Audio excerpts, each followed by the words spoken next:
Okay, so the database that people have or should have, how important is it? Oh my God, it's so, so important. So I have now currently 6 million people that follow me across all these different platforms.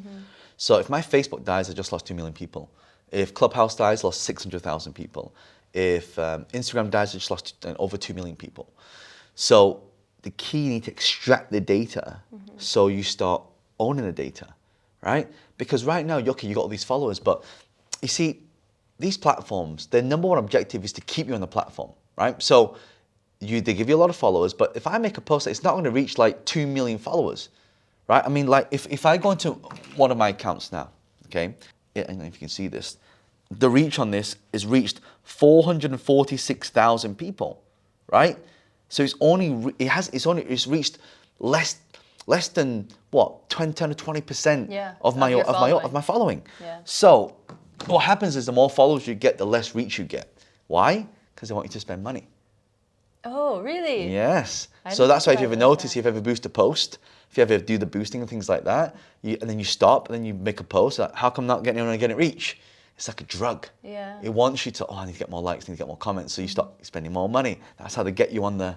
If you, God forbid, stop using social for a week or two, you get lost a little bit in the algorithm. They constantly make you feel like you need to be on it. I mean, you're working for Instagram pretty much, you know what I mean? Exactly. You can't slack off. But yeah, so when you create your database, I'm assuming you would do it on a website, for instance. Leave your email, right? Or in some way. Yeah. How do you drive people to want to do that? Because a lot of people end up resenting it or feeling like, come on, like, okay, you so just want my details, right? So a lot of people resent these things. How do you do it in a way? I'll give you the number one strategy for this. Create something that you were going to sell, that you really were going to sell, and give it away for free.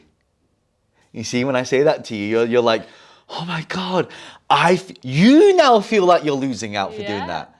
That's the right way to do it. Don't just create some rubbish thing and just go and give it away, because then you won't value it. Because when you create something that, like, if I gave that book away for free, I'm like, I spent a year writing that. I don't give it away for free. Like, I feel I'm losing out. And that's when your whole copy, your whole message, your whole video, like the conviction comes along. You go, then that's increasing conversion. Now the average, and I'll give people a really simple way to do this. You can go to Google Forms.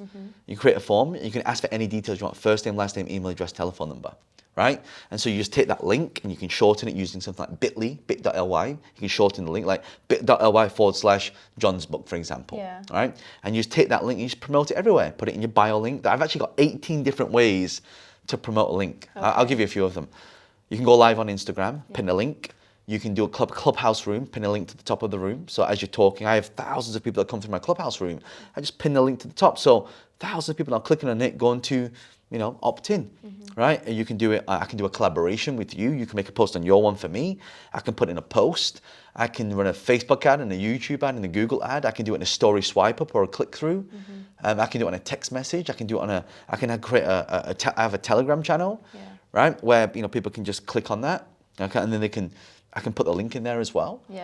So there's so many different ways that you can do this. Get a database or reach people.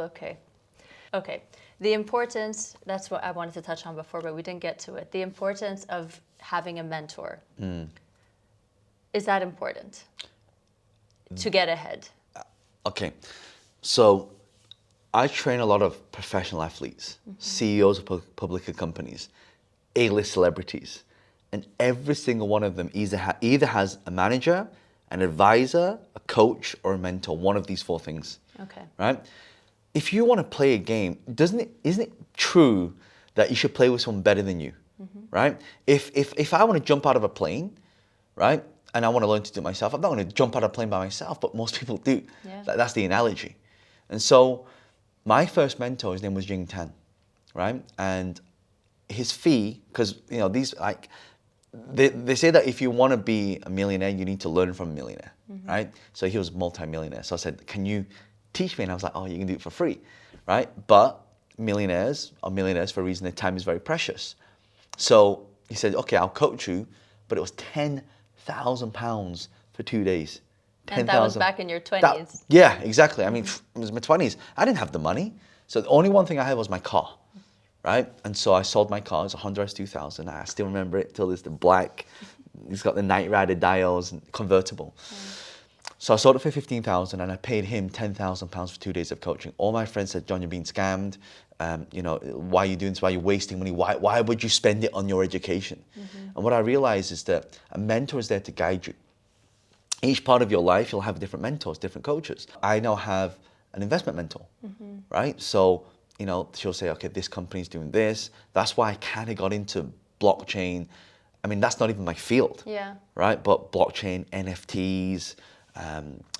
You need to learn from crypto. people that know it better than Exactly. you. Exactly. Who are already making millions from doing this. Yeah. Right? So I find these people, or actually they find me through social, and now we become mentors, and I get to learn from them. I get to learn how things work. Like I never knew, you know, I was in Singapore and I was doing a keynote. The guy was worth 350 million. I said, can I just ask you, how are you worth so much? He said, oh yeah, John, I invest in ARR. So what's that? You know, annual recurring revenue. I'm like, okay, what's that? Right? It says, well, if a company makes annual recurring revenue, it has a 10 times multiple on average. Even though I know a lot of what I know, I'm still a beginner in all of this stuff. And that's why I come to this mindset of, you know, when the student is ready, the master will show. Yeah. Every master was once a disaster. So I'm always, I mean, one of my highest values is growth mindset. I always want to learn. I don't care what it is, like health, nutrition. I need to learn some stuff from you for how to get into shape fast and how to get that, you know, get a six pack, you know, like, so I have all these people in my life now, in not just in business, but entrepreneurship, relationships, right? Your health, your well-being. You said that very well in the book. You said your mentor, basically, when you told your mentor, how am I going to pay you this much? That's crazy. And then he's like, look, what I'm going to teach you in 2 days will take you a lifetime to learn, with loads of mistakes, with spending a lot of money. And then you'll probably go back to a mentor and be like, okay, can I now pay for your expertise? And then what would you have done? You would have paid twice. All the losses you would have done by trying, and also pay the mentor. So why not go get the expertise straight away? Yeah, and it's time. It's the time, isn't it? Like if you think about it, time is our precious asset.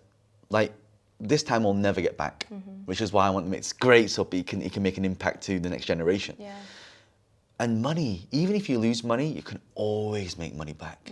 But time is the most precious asset. It really is. You said something, I'll leave it at this. You said something about you have a moral obligation to be wealthy. It is your duty to be wealthy. Now, a lot of people say, I don't need money, I don't need wealth. I mean, I'm okay with living mediocre. But explain a bit about what you meant by that. If you are in this position, in this era, in this day and age, why is it your moral obligation to be wealthy? Because the more you have, the more you can give. And you mentioned something right at the start of this interview, and you said, you know, people have this saying of that, you know, money is the root of all evil. Actually, there's a little part in there. It's the love of money, right? The love of money is the root of all evil. So if you look at it, money really just accentuates who you are. Like if you're a bad person, it'll make you more bad. If you're a great person, you have a good heart, then you'll do more with it. So when you have like money, when you have wealth, and specifically now we talk about generational wealth. Like my daughter, like she really doesn't have to worry about money ever again. And probably her kids, like we create generational wealth for lifetimes. In Chinese, we have this saying like, you know, third generation, you know, the first generation makes the money, right? Second generation spends it, and the third generation will have to make it back again, right? So I want to break that loop. I want to break that cycle, you know, because that's how most Asians, like, I mean, the Asian culture, it kind of works like that, you know. So, but what if we could, and that's one of the reasons I wrote the books, because when my daughter can read properly, then, and you know, she'll be able to go through everything. That's why I created JL.club, right? Because JL.club has got all of my content in there, and everything I've learned in the last 15 years of me doing business, entrepreneurship, marketing. So, you know, now my daughter, you know, she wants to start her own YouTube channel. She says, "Hi guys." I'm like, okay, honey, you want to learn marketing? Go through this. So it becomes like when we leave this planet, part of us is left behind. That's called legacy. I love that, John. There's so much to learn from you. I'm so happy that you came on this talk. the series. So thank you so much for your time. I hope you guys learned a lot from this because it's quite useful. Please do pick up his book, The Wealth Dragon Way, or Business Hack, or both. I read both in the past week. Wow. And honestly, very eye-opening. I'm so grateful that you came onto this. Thank you.